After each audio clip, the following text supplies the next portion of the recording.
വടകരയിൽ UDFന് പൂർണ്ണ പിന്തുണ നൽകി RMP രംഗത്തെത്തിയിരിക്കുകയാണ്. കൊലയാളി ജയിക്കരുതെന്നാണ് KK രമ പറയുന്നത്. വടകര സീറ്റിൽ മത്സരിക്കാനില്ല എന്നും RMP നേതൃത്വം അറിയിച്ചു കഴിഞ്ഞു. UDF സ്ഥാനാർത്ഥിക്ക് പിന്തുണ നൽകുന്നുവെന്നും വടകരയിൽ P ജയരാജന്റെ തോൽവിയാണ് ലക്ഷ്യമെന്നും RMP നേതാക്കളായ N വേണുവും KK രമയും മാധ്യമപ്രവർത്തകരോട് വ്യക്തമാക്കി. TP ചന്ദ്രശേഖരന്റെ കൊലപാതകത്തിൽ ഉൾപ്പെടെ പല കൊലക്കേസുകളിലും പങ്കുള്ളയാളാണ് വടകരയിലെ CPM സ്ഥാനാർത്ഥി ജയരാജൻ. ഒരു കൊലയാളി വടകരയിൽ ജയിച്ചു പോകുന്ന സാഹചര്യം ഉണ്ടാകരുത്. ജയരാജനെതിരെ വോട്ട് ചെയ്യുക എന്നതാണ് തങ്ങളുടെ ലക്ഷ്യം. അതുകൊണ്ട് തന്നെയാണ് ജനാധിപത്യ വിശ്വാസികളായ എല്ലാ വോട്ടർമാരും ചെയ്യേണ്ട കാര്യവും.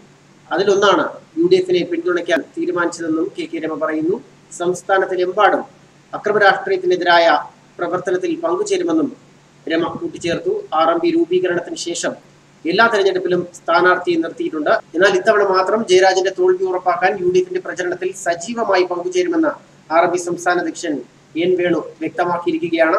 CPMുമായി ചർച്ച നടത്തി പ്രശ്നങ്ങൾ പരിഹരിക്കണമെന്ന് ഒരിക്കലും തോന്നിയിട്ടില്ല എന്നും RMPയുടെ അവസാന വോട്ടും UDFന് നൽകുമെന്നും വേണു ശക്തമായി തുറന്നടിച്ചു. അതേസമയം വടകര, ആലപ്പുഴ, വയനാട്, ആറ്റിങ്ങൽ എന്നീ മണ്ഡലങ്ങളിൽ സ്ഥാനാർത്ഥികളെ കോൺഗ്രസ് ഇതുവരെയും പ്രഖ്യാപിച്ചിട്ടില്ല. ഈ 4 സീറ്റുകളിലേക്ക് അടുത്ത ദിവസം ചർച്ചയിലൂടെ തീരുമാനമുണ്ടാകുമെന്ന് ചെന്നിത്തല കഴിഞ്ഞ ദിവസം വ്യക്തമാക്കിയിരുന്നു. എല്ലാ സീറ്റുകളിലും കൈപ്പത്തി ചിഹ്നത്തിലായിരിക്കും മത്സരം ഉണ്ടാവുക. വയനാട് സീറ്റിനെ ചൊല്ലിയുള്ള അതിരൂക്ഷമായ തർക്കം പരിഹരിക്കാൻ ഇതുവരെ സാധിച്ചിട്ടില്ല എന്നാണ് അറിയുന്നത്.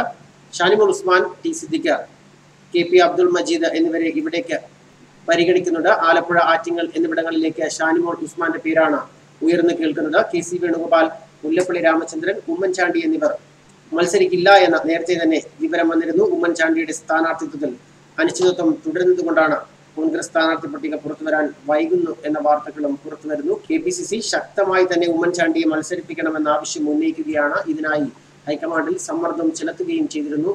ഇതിൽ പ്രകാരം ആന്ധ്രയിൽ ആയിരുന്ന ഉമ്മൻചാണ്ടിയെ ഹൈക്കമാൻഡ് ഡൽഹിയിലേക്ക് ഇന്ന് വിളിപ്പിച്ചിരുന്നു.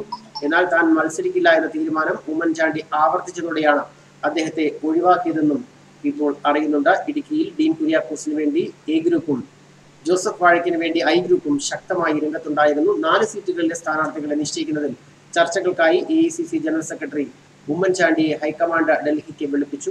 മുൻ MLA റോസമ്മ ചാക്കോയുടെ ശവസംസ്കാര ചടങ്ങിൽ പങ്കെടുക്കുന്നതിനായി ഉമ്മൻചാണ്ടി ശനിയാഴ്ച ആന്ധ്രയിൽ നിന്ന് കേരളത്തിലേക്ക് തിരിക്കുകയായിരുന്നു. വടകര, വയനാട്, ആലപ്പുഴ, ആറ്റിങ്ങൽ സീറ്റുകളിൽ ഉടൻ തന്നെ സ്ഥാനാർത്ഥി നിർണയം ഉണ്ടാകും എന്നാണ് പ്രതീക്ഷിക്കുന്നത്. T സിദ്ദിഖിനായി വയനാട് സീറ്റ് കിട്ടിയേ തീരൂ എന്ന നിലപാടിലാണ് A ഗ്രൂപ്പും. ഉമ്മൻചാണ്ടിയും I ഗ്രൂപ്പ് ആകട്ടെ തങ്ങളുടെ സിറ്റിംഗ് സീറ്റ് വിട്ടുകൊടുക്കില്ല എന്ന നിലപാടിന്. ന്യൂസ് ഡെസ്ക് മലയാളി വാർത്ത.